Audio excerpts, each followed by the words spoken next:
तो पीत जमा अंबर, ठीक है। नाविक शब्द का संधि विच्छेद है तो नौ जमा एक, तो प्रत्येक का संधि विच्छेद है तो प्रति जमा एक, ठीक है। व्यंजन वर्ण के साथ स्वर या व्यंजन वर्ण के साथ मिलने से जो विकार उत्पन्न होता है उसको क्या कहते हैं, तो उसको हम व्यंजन संधि कहते हैं। विसर्ग के साथ स्वर या व्यंजन मिलने से जो विकार उत्पन्न होता है उसको हम विसर्ग संधि कहते हैं, ठीक है। जिस शब्द का प्रथम पद प्रधान हो उसे कौन सा समास कहेंगे, तो बहुव्रीहि समास। चतुरानन में कौन सा समास है, तो इसमें बहुव्रीहि समास है, चतुर है जिसका आनंद। प्रतिकूल में कौन सा समास है, अव्ययी भाव। देव जो महान है, तो यहाँ है जो आ रहा है, तो है जो किसमें होता है, कर्मधारय में, ठीक है। फिर यहाँ पे गद्यांश है, इसको पढ़ के इसके उत्तर देने हैं, ठीक है। फसलें और पके फल किसकी देन है, तो ये है नदियों की। सपूत शब्द में कौन सा उपसर्ग है, तो स, ठीक है। सामाजिक शब्द में प्रत्यय है तो इक प्रत्यय है, ठीक है। यहाँ पे फिर परहित के अंतर्गत आता है। परहित यानी कि दूसरों की भलाई करना, तो उससे मिलता जुलता शब्द क्या है, दूसरों के प्रति सच्ची सहानुभूति रखना। परिजन में उपसर्ग है तो इसमें परि उपसर्ग है, ठीक है। न्याय का विलोम क्या होगा, तो वो होगा अन्याय, ठीक है। ये सब तो बहुत ही साधारण क्वेश्चन हम कह सकते हैं। शब्दों के सार्थक मेल को क्या कहते हैं, तो उसको हम वाक्य कहते हैं, ठीक है। आप कल कहाँ गए थे, ये किस वाक्य का उदाहरण है, तो यहाँ पे क्या दिख रहा है आपको, क्वेश्चन मार्क, तो ये प्रश्नवाचक वाक्य है। शुद्ध वाक्य क्या है, तो यहाँ जितने दिए गए उसमें से मुझे घर जाना है। आप कल कहाँ गए थे, ये किस वाक्य का उदाहरण है, तो यहाँ पे क्या दिख रहा है आपको, क्वेश्चन मार्क, तो ये प्रश्नवाचक वाक्य है। शुद्ध वाक्य क्या है, तो यहाँ जितने दिए गए उसमें से मुझे घर जाना है। कर्म के अनुसार क्रिया के कितने भेद हैं, तो क्रिया के दो भेद हैं, ठीक है। क्रिया के दो भेद हैं। किस समास में उत्तर पद यानी कि अंतिम पद जो है वो प्रधान होता है, तो वो होता है तत्पुरुष समास। पुल्लिंग स्त्रीलिंग के जोड़े में से कौन सा जोड़ा सही है, तो यहाँ जितने दिए गए हैं उसमें से ब्राह्मण ब्राह्मणी जो है वो सही है। निम्नलिखित में से कौन सा क्रम सही है, तो वो है सुंदर, सुंदरतर, सुंदरतम। दिन काटना मुहावरे का अर्थ क्या है, समय बीतना। बगल में छोरा नगर में ढिढोरा, इसका अर्थ क्या है कि वस्तु के पास होने पर भी चारों ओर उसको ढूंढना। घोड़े बेचकर सोना यानी कि बेफिक्र होकर सोना। आस्तीन का सांप, इसका अर्थ क्या है, कपटी मित्र। कांटा निकलना, इसका क्या अर्थ है, बाधा दूर होना। पहाड़ टूट पड़ना यानी कि भारी विपत्ति आना। चादर से बाहर पैर पसारना, तो इसका क्या अर्थ है, आय से अधिक व्यय करना। आसन डोलना यानी कि विचलित होना। फिर यहाँ पे आपको शुद्ध अशुद्ध शब्द ढूंढना है। देखिए संतोष को क्षमा कर दो, क्षमा कैसे यहाँ पे लिखा और ऐसे क्षमा ऐसे लिखा जाता है। इनमें से कौन सा वाक्य अशुद्ध है, रेडियो की उत्पत्ति किसने की, तो यहाँ पे क्या लिखा हुआ है, रेडियो, जबकि क्या होगा, रेडियो। चलिए आगे है, इनमें से कौन सा वाक्य अशुद्ध है, खरगोश को काटकर गाजर खिलावा रहे, भाई खरगोश को ही काट रहे हैं, यहाँ तो खरगोश को नहीं काटना, गाजर को काट के खरगोश को खिला रहे हैं। इनमें से कौन सा वाक्य अशुद्ध है, तो विद्यालय के दाएं बड़ा सा मैदान है। इनमें से कौन सा वाक्य अशुद्ध है, वह बहुत जल्दी वापस लौट आया। कौन पदबंध के अंतर्गत शामिल नहीं है, तो वो है समास पदबंध। अब दरवाजा खोला जा सकता है, तो यहाँ पे रेखांकित शब्द कौन सा पदबंध है। अब यहाँ पे रेखांकित शब्द क्या है, मुझे तो समझ नहीं आ रहा है, क्योंकि प्रश्न पत्र बनाने वाले ने पता नहीं कहाँ रेखांकित कर रखा है। तो यहाँ पे उत्तर के हिसाब से क्रिया पदबंध है। राहुल फुटबॉल खेलकर चला गया, तो यहाँ पे भी रेखांकित शब्द में कौन सा पदबंध है, तो क्रिया पदबंध है। नाव पानी में डूबती चली गई, अब यहाँ भी रेखांकित शब्द है, तो यहाँ पे क्रिया पदबंध है। उसका पुत्र अत्यंत आज्ञाकारी है, तो इसमें कौन सा पदबंध है? तो विशेषण पदबंध है।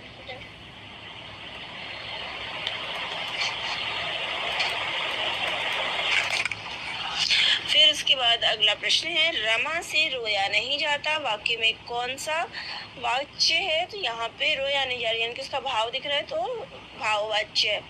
आपने सुंदर पेंटिंग बनाई, इसमें कौन सा वाक्य है? तो पेंटिंग बनाई है, यानी कि उसने कर्म किया है, तो कर्मवाच्य। वाच्य का शाब्दिक अर्थ क्या है? तो इसका अर्थ है बोलने का विषय। भाववाच्य का उदाहरण है, बच्चा से उठा नहीं जाता है। सोनार गहने बनाता है, कौन सा वाच्य है? तो ये कर्तृवाच्य है। निम्न में से कौन सा वाक्य शुद्ध है? तो यहाँ शुद्ध वाक्य ढूंढना है।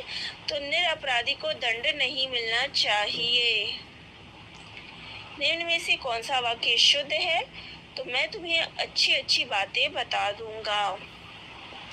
निम्न में से कौन सा वाक्य शुद्ध है? तो झूठी गवाही मत देना। निम्न में से यहाँ भी शुद्ध वाक्य ढूंढना है। हिंदी हम में से प्रत्येक विद्यार्थी की मातृभाषा, ये शुद्ध है। फिर है रचना के आधार पर वाक्य के कितने भेद हैं? तो इसके 3 भेद हैं। शब्द शक्ति के कितने भेद हैं? तो अभिधा लक्षण व्यंजना, तो इनमें से सभी ठीक है। व्यंजना शब्द शक्ति से जो अर्थ निकलता है उसे कहते हैं व्यंग्य। अर्थ बोध कराने के संदर्भ में निम्नलिखित में से कौन सा कथन सत्य है? तो हमें सत्य कथन ढूंढना है। तो पर इसका जो उत्तर हो जाएगा वो हो जाएगा लक्षण एवं व्यंजना दोनों शक्तियां अभिधा पर आश्रित होती है। Self SELF। तो यहाँ पे काव्य शास्त्र के अनुसार शब्द में अर्थ कितने प्रकार से आते हैं? तो ये 3 प्रकार से आते हैं, ठीक है। चलिए आगे लेते हैं। भिखारी को देखकर राधा बोली महाराज आ रहे हैं, तो यहाँ पे कौन सी शब्द शक्ति है? तो यहाँ पे व्यंग मिल रहा है, तो व्यंजना शब्द शक्ति है। काव्य में जहाँ शब्द के कारण रमणीयता हो और शब्द परिवर्तन से काव्य सौंदर्य क्षीण हो जाए, तो वहाँ पे क्या होगा? तो यहाँ पे क्या है कि शब्द के कारण रमणीयता हो, तो वहाँ पे क्या होगा? शब्दा अलंकार। बिन पग चले, यहाँ पे बिज लिखा हुआ है लेकिन बिन है। बिन पग चले सुने बिन काना, यहाँ पे क्या होगा? विभावना अलंकार होगा। चारु चंद्र की चंचल किरणें, तो यहाँ पे च वर्ण की आवर्ती हो रही है, तो अनुप्रास अलंकार। नहीं पराग नहीं मधुर मधु, तो यहाँ अनुक्ति अलंकार। माँ के शुचि उपकारों का जीवन में अंत नहीं है, निस्वार्थ साधना पथ पर माँ जैसा संत नहीं है, तो यहाँ पे कौन सा अलंकार है? प्रतीप अलंकार। अगला है गंध मैंने पिया मदहोश कोई और हुआ, तो यहाँ पे तो कोई संगत नहीं मिल रहा, यहाँ पे असंगति है। अर्थालंकार के बिना सरस्वती विधवा के समान है, ये किसका कथन है? तो ये वेदव्यास का कथन है। अलंकारों का शिरो रत्न माना जाता है, तो उसको माना जाता है उपमा अलंकार को। पुनरुक्ति प्रकाश अलंकार किस अलंकार का दूसरा नाम है? तो ये विप्सा अलंकार का दूसरा नाम है। सुवर्ण को खोजत फिरत कवि व्यभिचारी चोर, अब यहाँ पे सुवर्ण के अनेक अर्थ निकलते हैं, तो यहाँ पे श्लेष हो जाएगा। रूपक अलंकार का उदाहरण है, तो मन सागर, मनसा लहरी, बूढ़े बहे अनेक, तो यहाँ पे बीच में जो है डैश आ रहा है। अगला है सत्यशील दृढ़ ध्वजा पताका, यहाँ पे कौन सा अलंकार है? तो इनमें से कोई भी अलंकार नहीं है। रूपक ढूंढने, यहाँ पे रूपक अलंकार ढूंढना है, तो शशि मुख पर घूंघट डाले आंचल में दीप छिपाए। गोपी पद पंकज पावन, अब यहाँ पे जो है अनुप्रास वर्ण की पद पंकज पावन, पवर्ण की आवृत्ति हो रही है, तो अनुप्रास भी है। और पद पंकज, तो यहाँ पे रूपक भी है, तो यहाँ पे ऑप्शन डी जो है इसका सही उत्तर हो जाएगा। प्रेम अतिथि है खड़ा द्वार पर, हृदय कपाट खोल दो तुम, तो यहाँ पे कौन सा अलंकार है? रूपक, क्योंकि हृदय पर जो है आरोप लगा है कपाट का। सिर फट गया उसका वहीं, मानो मानो आ गया तो क्या हो गया, उत्प्रेक्षा।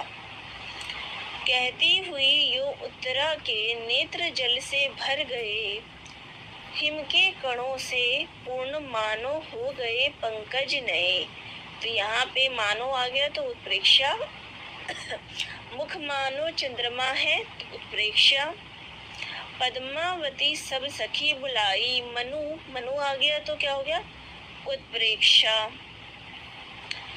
मान हूँ, फिर से मान हूँ आ रहा है तो क्या होगा, उत्प्रेक्षा। जहाँ पे जानू जनो मानो मनो आता है, मन हूँ, वहाँ पे उत्प्रेक्षा हो जाता है।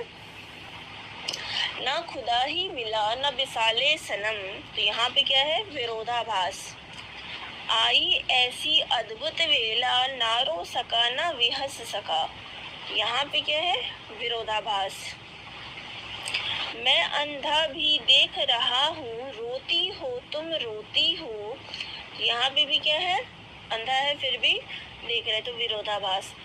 जल उठो फिर सींचने को, तो जल को उठने की बात हो रही है तो यहाँ पे क्या हो गया, विरोधाभास। सुलगती अनुराग की आग, जहाँ जल से भरपूर तड़ाग वहाँ, इस पंक्ति में कौन सा अलंकार है, तो यहाँ भी विरोधाभास है।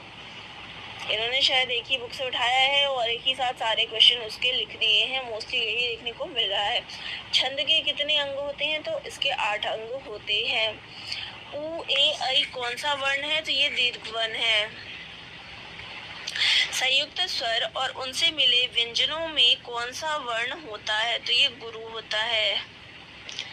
यगण में कितने लघु और कितने वर्ण होते हैं, तो 1 लघु और 2 गुरु होते हैं। नगण में कितने होते हैं, तो 3 होते हैं।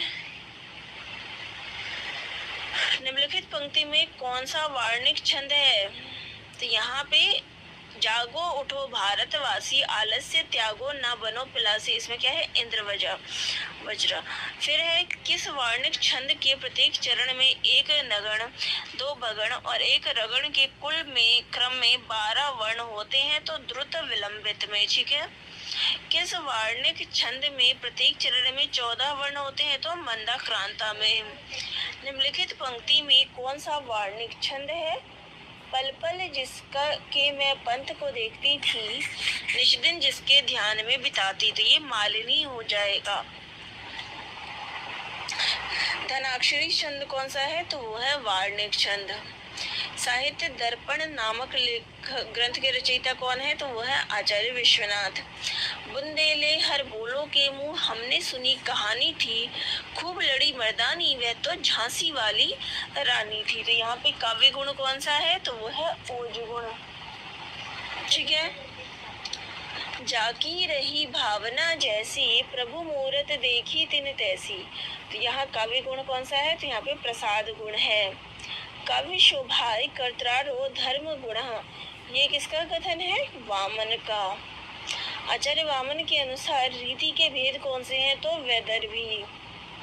रौद्र रस का स्थायी भाव क्या है, तो रौद्र का स्थायी भाव क्रोध है। श्रृंगार रस कितने प्रकार के होते हैं, तो ये 2 प्रकार के होते हैं, श्रृंगार संयोग और श्रृंगार वियोग। वियोग श्रृंगार का दूसरा नाम क्या है, तो प्रलंब श्रृंगार। थके नयन रघुपति छवि देखे, पलकनि परिहरि निमेषे, यहाँ पे श्रृंगार रस है, ठीक है। वाक्य रसात्मक काव्यम, ये किसकी परिभाषा है, आचार्य विश्वनाथ की। अब यहाँ पे इसके बाद जो है हमारा हिंदी का सेशन खत्म होता है। शिक्षण 1, तो शिक्षण क्या है, कला है और 2 तरफा क्रिया है, तो ए और सी इसका उत्तर है। व्यवहार में परिवर्तन परिणाम है, तो ये अधिगम का परिणाम है। इनमें से एक शिक्षण प्रविधि नहीं है, तो शिक्षण शास्त्र। संज्ञानात्मक क्षेत्र सृजन करता है, तो ये नवीन ज्ञान को सृजन करता है। अनुदेशात्मक उद्देश्य में पहचानने का संबंध किससे है, तो ज्ञान से। शिक्षार्थी निष्क्रिय रहते हैं, तो व्याख्यान विधि में जहाँ व्याख्या ज़्यादा करते होते वहाँ निष्क्रिय हो जाते हैं। ध्यान केंद्रण की कमजोरी दिखती है, तो ये दिखती है भूमिका निर्वाह विधि में। पाठ योजना के खोजी प्रश्न की आवश्यकता है, तो खोजी जो है वो पूर्व ज्ञान से, पूर्व अनुभव से, विषय ज्ञान से, तो उपरोक्त सभी। 5E मॉडल में यह सह निर्माता थे, तो सह निर्माता थे रोजर बाइबी। संलग्न छानबीन, व्याख्या, विस्तार एवं मूल्यांकन चरण है, तो ये है मेरिल मॉडल का चरण है। सूक्ष्म शिक्षण का उद्देश्य है, तो शिक्षकों में शिक्षण कौशल का विकास करना। अनुदेशन प्रदान किया जाता है, तो ये प्रदान किया जाता है कक्षा के अंदर। अंतः क्रिया विश्लेषण की प्रक्रिया है, तो A और B यानी कि अंकन प्रक्रिया और अंकन अर्थापन प्रक्रिया दोनों में। कक्षा स्थापित करना उदाहरण है, तो कक्षा स्थापित ये प्रबंधन का काम है। समावेशी कक्षा में एक शिक्षक को होना चाहिए, सभी संस्कृतियों का सम्मान एवं महत्व देने वाला होना चाहिए। पाठ्य पुस्तकों का मूल्यांकन निर्भर करता है। शिक्षा का उद्देश्य क्या है? विषय वस्तु की संरचना एवं प्रस्तुतिकरण, अभिन्यास एवं रचनायन की उपयुक्त सभी। पुस्तकालय का उद्देश्य क्या है? तो ज्ञान और सूचना प्रदान करने के लिए। प्रभावी शिक्षक है जो छात्रों को सीखने के लिए प्रेरित करे। एक व्यक्ति पेशे के रूप में शिक्षण का आनंद ले सकता है जब वह छात्रों से सम्मान पाकर। उत्तम शिक्षक को न्यूनतम ढंग से किस स्तर तक शिक्षण करना चाहिए? तो अवबोध स्तर तक। मूल्यांकन प्रक्रिया है, तो ये जो है मात्रात्मक और गुणात्मक दोनों है, ठीक है। शिक्षा में मूल्यांकन के त्रिकोण का भाग है, तो अधिगम, अनुभव। मूल्यांकन भूमिका अदा करता है शिक्षण में, पाठ्य चर्चा में, परीक्षण में, तो उपयुक्त सभी। पाठ्य चर्चा का सिद्धांत आधारित है, तो ये विषय वस्तु, गतिविधि और छात्र सभी पर आधारित है। शिक्षा बिना बोझ किसके द्वारा दिया गया है? तो प्रोफेसर यशपाल के द्वारा। बच्चों का समापीकरण शुरू होता है, तो ये होता है परिवार से।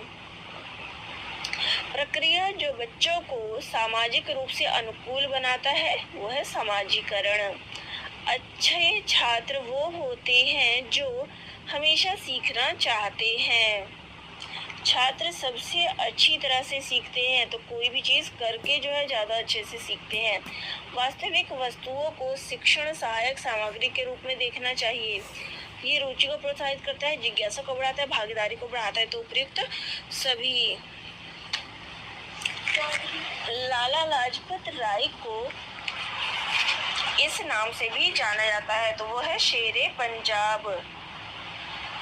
निम्नलिखित में से किस मानसून से भारत में सर्वाधिक वर्षा होती है? तो दक्षिण पश्चिम मानसून से। विश्व में सबसे अधिक इंटरनेट उपयोगकर्ता किस देश में है? तो चीन में। बिहार में किसके नेतृत्व में सर्वदलीय दल ने साइमन कमीशन का बहिष्कार किया था? तो अनुग्रह नारायण सिन्हा। CERT इनकी हालिया अधिसूचना के अनुसार साइबर घटनाओं का पता लगने के बाद रिपोर्ट करने की समय सीमा क्या है? तो इसकी समय सीमा है 6 घंटे। निम्न में से किसे द्वितीयक वायु प्रदूषक कहा जाता है? तो ओजोन को। ठोस कचरे को जलाने की अनुशंसा नहीं की जाती क्योंकि यह कई पर्यावरणीय मुद्दों का कारण बनता है। किस प्रकार की खेती से वनों की कटाई अधिक होती है? तो निर्वाह कृषि से। निम्नलिखित देशों की अर्थव्यवस्था सबसे बड़ी वार्षिक CO2 उत्सर्जन के लिए जिम्मेदार है? तो USA और चीन, ठीक है, दोनों। भारत के निम्नलिखित में से किस क्षेत्र में राजहंस घोंसला बनाने के लिए बड़ी संख्या में प्रवास करते हैं? तो वो है कच्छ का रण। A और B की औसत आयु 30 वर्ष है, B और C की औसत आयु 32 वर्ष है और C और A की औसत आयु 34 वर्ष है। तो C की आयु क्या है? तो इसका उत्तर है 36 साल। महीने के लिए 20% की दर से 5,000 रुपये की राशि ज्ञात कीजिए जब अर्धवार्षिक रूप से संयोजित होता हो। तो इसका है 6,655। एक घंटे का कितना 0.1 सेकंड है? तो 0.00027। वह छोटी से छोटी संख्या कौन सी है जिसे 3, 5, 6, 8, 10 और 12 से विभाजित करने के बाद प्रत्येक स्थिति में 2 शेष बचता है, लेकिन 13 से विभाजित करने पर कोई शेष नहीं बचता है, तो वो है 1586। जब ऊंचाई एक पेड़ की लंबाई उसकी छाया की लंबाई के बराबर हो जाती है तो सूर्य का उन्नयन कोण कितना होता है, तो 45 आप। द्वीप का संबंध समुद्र से है, तो नखलिस्तान का संबंध किससे है, तो उसका है रेगिस्तान से। उस शब्द का चयन कीजिए जो अन्य से भिन्न है, तो यहाँ पे देखिए सांप, हंस, मगरमच्छ, ये तीनों सेम है, लेकिन मुर्गा जो है वो इन सब से अलग है। फिर यहाँ पे सीरीज है, इसको आपको जो है लिखना है, तो इसमें आगे क्या आएगा, तो वो है 26 और 24, क्योंकि देखिए यहाँ पे क्या है 2 माइनस हो रहा है, फिर यहाँ पे सब में 2 2 2 2 जो है कम होता गया है, तो यहाँ पे 26 और 24 आएगा। ठीक है, यदि एक निश्चित कूट में तो माइक्रोवेव को ये लिखा जाता है, तो पॉपुलर को कैसे लिखा जाएगा, तो पॉपुलर को ये लिखा जाएगा। कपिल की ओर इशारा करते हुए शिल्पा ने कहा, उसकी माँ का भाई मेरे बेटे आशीष का पिता है, तो कपिल का शिल्पा से क्या संबंध है, तो भतीजा है उसका। तो ये थे 150 प्रश्न जो कि 11 तारीख की परीक्षा में पूछे गए थे, पेपर 1 में कर सकते हैं। और वीडियो अगर अच्छी लगती हो तो चैनल को लाइक, शेयर और सब्सक्राइब करिएगा। अगला जो हमारा टारगेट रहेगा वो रहेगा हमारा BPSC